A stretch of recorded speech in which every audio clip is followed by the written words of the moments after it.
Right, hello. So, things have gone a little bit peaked on, and I'm going to be just talking over the top of this Aquascape, but it's going to be a good one.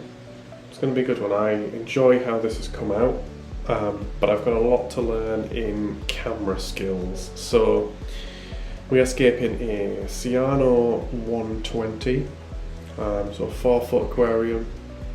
60 centimeters tall, so it's a nice size. It really is a nice size. We have got going in right here some beta silver sand, which is just really it's like beach sand, very bog standard sort of sand, but it's a really nice effect. As you can see, because I know nothing about videography, etc.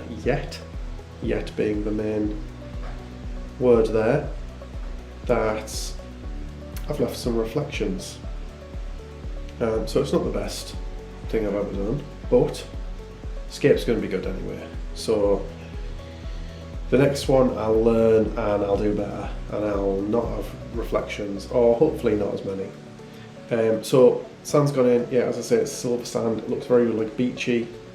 It's a really good sort of contrast of colours, I think, to the other couple of things that I'm using. So we have some vine wood that's going into this one, and I think what I'm trying to achieve here is kind of like a little bit of a triangle composition. That's a bit boring, I know.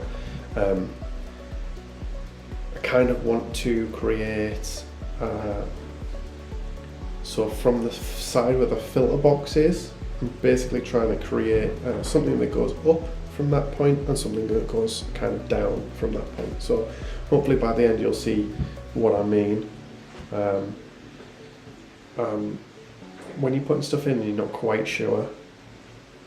So at the moment I'm looking at this vine wood, I remember this, like thinking something not right about this vine wood.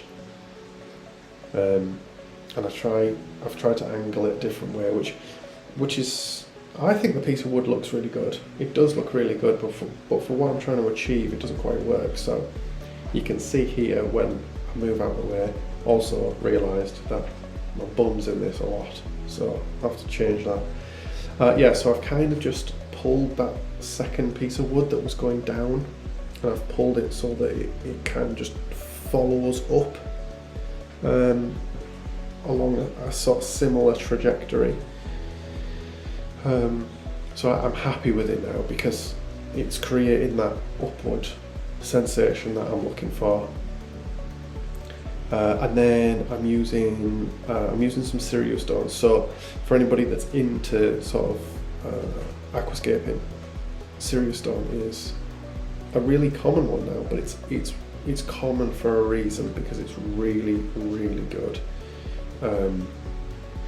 Later on there's a bit where you can sort of see the detail, etc., but it's one of those rocks that's like it is like dragonstone, that's the one I'm thinking of, which is it's got so much interest in the stone itself that actually you don't need to do a lot with it to make it look really good. So that's what I like about cereal stone, as well as the contrast. So sand, rock and wood, they are contrasting colours, which for me is something that I really like. So I don't know if you can see it now, where I'm trying to create this sort of triangle, if that makes sense. So you see as the wood comes down, if you follow the bottom of the wood, and then over the top of the rocks, see that little triangle. So that's the way I'm going. So some big rocks to keep the wood down, and then some smaller little pieces to kind of just bring it down. Obviously in nature there's a lot of small, a lot of big. Sounds ridiculous saying that, but you know, there is. You know and I know.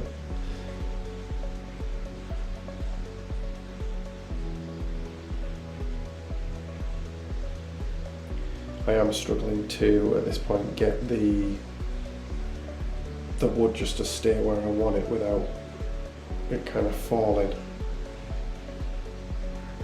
So there's a lot of rock, etc.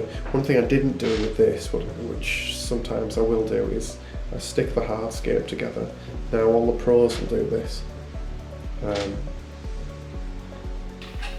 I quite often haven't, and that's because when I've been doing it in the shop, for instance,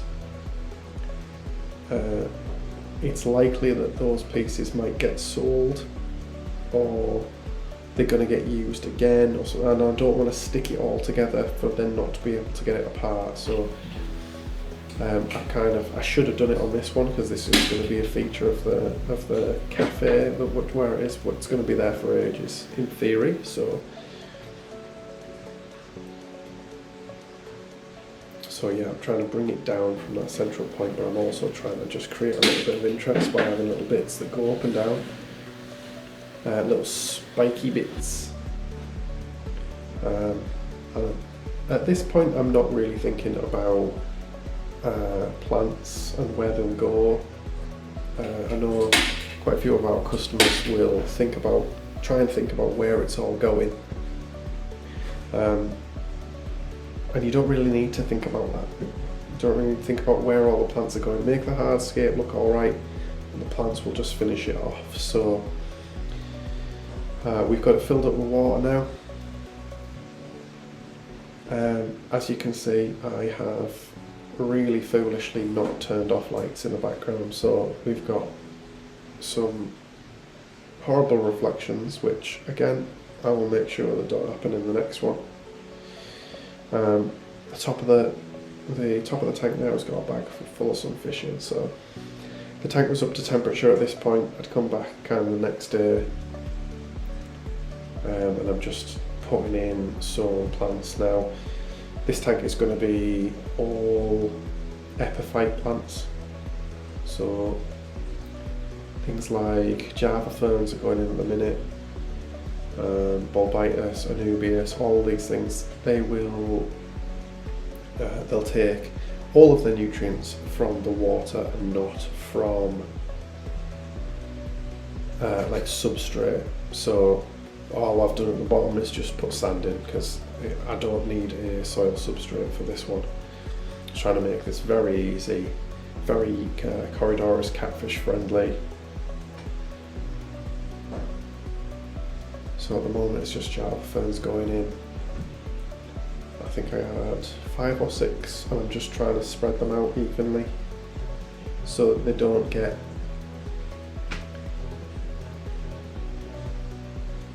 so you see lots of different things. Like in the wild, you won't see just one plant there, and then you'll see another plant there. They all intermingle, don't they? So there's a bulbitis going in the middle of those. This is another bulbitis here. Down there, so bulbitis can be some of the bigger plants, Java ferns can be some of the bigger plants, and then I believe this next one here is, I think this is the Anubias. Yeah, so this Anubias at the top, so this is Anubias heterophylla, which is going to get, it can get really tall, so it's going to start coming up and reaching for the top of the tank, so it's going to follow those sort of spindly little bits of wood at the top as it grows. So I'm hoping anyway that's how it goes. Anubias they're hardy, but they don't want too much light, so the good thing about this tank is it's getting quite a lot of, quite a high powered light, but it's only getting that light for a short period of time, so